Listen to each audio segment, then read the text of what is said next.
আলাইকুম, কেমন আছেন সবাই? আশা করি সবাই অনেক ভালো আছেন। তো আমি আল্লাহর রহমতের দোয়ায় অনেক ভালো আছি। তো আপনাদের সামনে আবার একটা নতুন রেসিপি নিয়ে চলে এলাম। তো দেখতে পাচ্ছেন এখানে যে পুঁই শাক, আজকে আমি 4-5 ধরনের শাক দিয়ে ছোটো মাছ দিয়ে রেসিপি বানাবো। তো এখানে দেখছেন এই যে পুঁই শাক। তো আঙ্গ বাসায় তো আমরা পুঁই শাক বলি। আপনারা যারা যারা আমার রেসিপি ভিডিওটা দেখছেন, তো আপনাদের জায়গায় দেশে এটা কী বলে কমেন্টে অবশ্যই জানাবেন। তো আর এখানে এই যে কল্লার শাক নিয়েছি,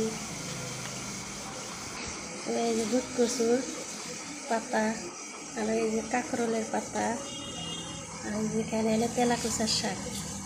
এই 5 ধরনের শাক দিয়ে আজকে আমি ছোটো মাছ রেসিপি বানাবো। তো আমার এই সম্পূর্ণ ভিডিওটা আপনারা দেখতে থাকেন কীভাবে বানাই। তো এই শাকগুলো ব্যাগটি আমি একখানে করে ধুয়ে নিই। তো ব্যাগটি এখানে করা হয়ে গেল গা, এখন আমি ধুয়ে নিই এই শাকগুলো। তো এখানে যে শাকটা আমি ধুয়ে নিয়েছি, এখানে যে পেঁয়াজ কেটে নিয়েছি, আর 4-5টা কাঁচামরিচ কেটে নিয়েছি। তো আর হলে এই যে মাছ, ছোটো মাছ, একদম ছোটো মাছও না, এই নদীর বৈরালি বাটা, এই নদীর মাছ। তো নদীর মাছ আমি এই যে লবণ দিয়ে, হলদির গুঁড়া, মরিচের গুঁড়া, পেঁয়াজ এবং লবণ টবণ দিয়ে তেল টেল দিয়ে মাখিয়ে জাল দিয়ে নিছি আগের থেকেই। তো আমি এখন শাকের মধ্যে যে হলুদ গুঁড়া দিয়ে দিলাম, ধনিয়ার গুঁড়া দিয়ে দিলাম, শুকনো মরিচের গুঁড়া দিয়ে দিলাম, লবণ দিয়ে দিলাম। তো দিয়ে এখন আমি রাঁধি। তো কড়াইটা এই যে চুলাই বসাই দিয়েছি, এর মধ্যে এখন তেল দিয়ে দিই।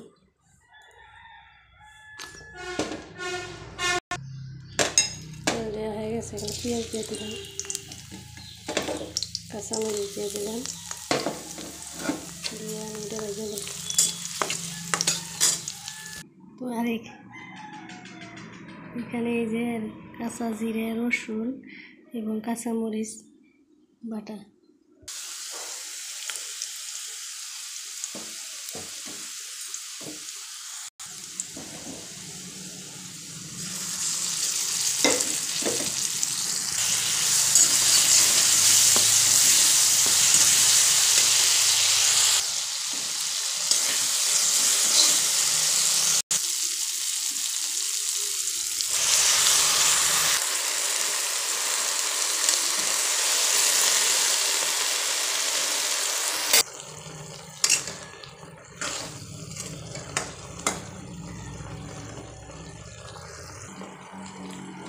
এখন আমি জল দিয়ে দিই।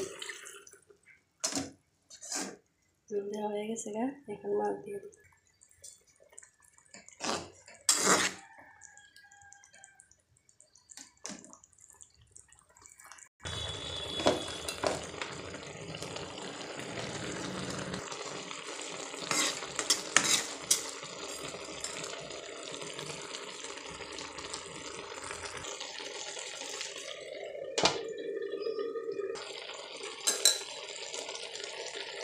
জিরার গুঁড়া দিয়ে দিলাম।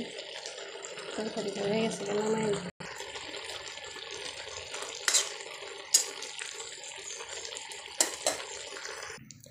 তো এই হলো আজকে আমার 4-5 ধরনের শাক দিয়ে নদীর বৈরালি মাছ দিয়ে রান্না। তো আমার এই রেসিপিটা আপনাদের কাছে কেমন হলো? যদি ভালো হয়ে থাকে ভিডিওতে লাইক দিয়ে চ্যানেলে সাবস্ক্রাইব করার জন্য অনুরোধ রইল, কারণ আপনাদের একটা সাবস্ক্রাইব আমার কাছে অনেক মূল্যবান। তো আপনাদের কাছে এটাই আমার রিকোয়েস্ট, আমাকে একটু সাপোর্ট করে আপনারা আমার পাশে থাকেন, আমি যাতে নতুন নতুন রেসিপি ভিডিও আপনাদের কাছে আপলোড দিতে পারি। তো আজকের মতো এখানে বিদায় নিচ্ছি, পরবর্তী দেখা হবে নেক্সট রেসিপিতে। তো বিদায় নিচ্ছি, আল্লাহ হাফিজ।